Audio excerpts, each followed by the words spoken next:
Okay, so today we're going to talk about the quotient of powers property. So what this is when we're dividing powers with the same base, we can subtract their exponents to simplify it. So an example of this, well, this is very similar to our multiplication property where we added our exponents when we were multiplying two exponents with the same base together. Since division's the opposite of multiplication, now we are going to subtract their exponents. So our first example of this would be over here on the left-hand side where we have 3 to the 7th divided by 3 to the 3rd power. So 7 minus 3 is 4, so our answer is 3 to the 4th power. You can also do this algebraically. So over here on the right-hand side, they have a to the m power divided by a to the n power. Since a is the same base for both of them, then we can say that equals a to the m minus n power. Another example could be, let's just say x to the 4th divided by x to the 2nd. So we could say that's equal to x to the 4 minus 2 or x squared. Right? So simplify using the laws of exponents. So if we are going to simplify this, we are dividing 4 to the 8th by 4 to the 2nd. So that would be 4 to the 8 minus 2 or 4 to the 6th. Yay, subtraction. Woo! Alright. Same deal here. We're simplifying 6 to the 12th divided by 6 to the 2nd. So we have 6 to the 12th minus 2 or 6 to the 10th. This really isn't that bad of a lesson. So n to the 9th divided by n to the 4th, so we would be left with n to the 5th, so on and so forth. A to the 14th divided by a to the 8th, so we have a to the 6th. Now, when we have different terms and different bases, so we have 2 to the 5th times 3 to the 5th times 5 to the 2nd divided by 2 to the 2nd, 3 to the 4th, and 5. So since there's no exponent on the 5, first things first, I'm going to write a little 1 there, because anytime there's not an exponent, we can write to the first power, because that's just what a regular number is. It's, if we had 8, we could also say it's 8 to the first power. We don't do that because that's weird, but you can always write it like that. So for this problem, we are going to separate these into their individual terms, and we're going to work with them individually. So for our blue term, we have 2 to the 5th divided by 2 to the 2nd, so 5 minus 2. And then we're going to keep our multiplication signs there. Then we go over, so we have 3 to the 5th divided by 3 to the 4th. So 3 to the 5th minus 4. And then we have 5 to the 2nd minus 5 to the 1st. Or divided, but we're subtracting the exponent, so I think subtraction in my head. Now if we just subtract these out, we have 2 to the 3rd times 3 to the 1st. I'm just going to leave it as 3. And then we have 5 to the 1st, but I'm just going to leave it as 5. Okay. So this is our simplified exponent form. Now we can also evaluate a problem like this, and we could say, okay, 2 to the 3rd power is 2 times, well, you know, let's go back. Let's do, so we'd say 2 times 2 times 2 times 3 times 5.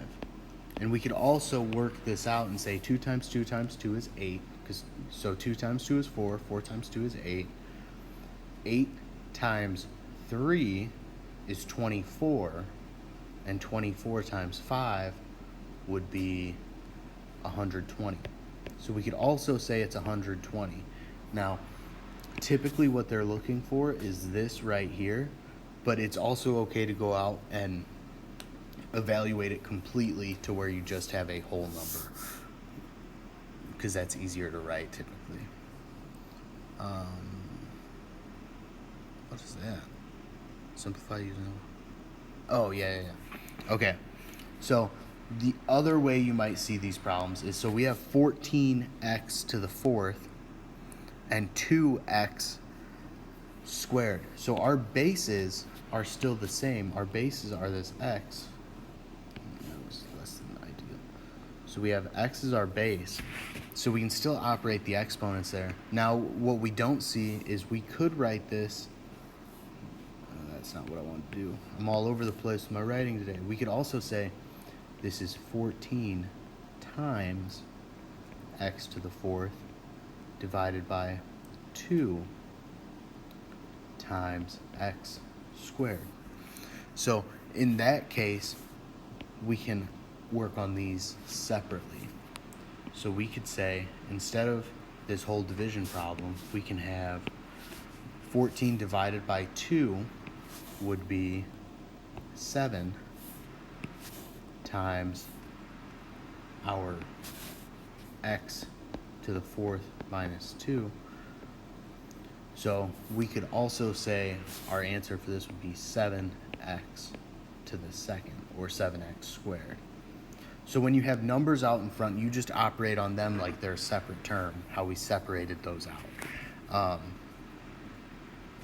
Another example of this could be something like, if we had, I don't know, let's go this color. So if we had 16x to the seventh divided by 4x to the fourth. So once again, what we would do is we would separate the numbers out front from the x's, and we would say, okay, 16 divided by 4 is 4. My base is still x, and then since we're dividing, I'm going to subtract my exponent, so I have 7 minus 4 is 3. So you could also do that the same way. Just separate the numbers out in front from the exponents.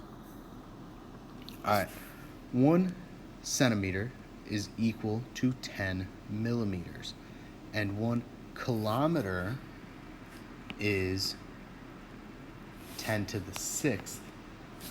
Let's write this neater.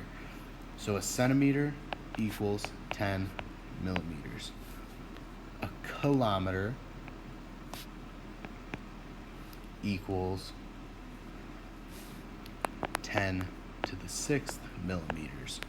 How many centimeters are in 1 kilometer?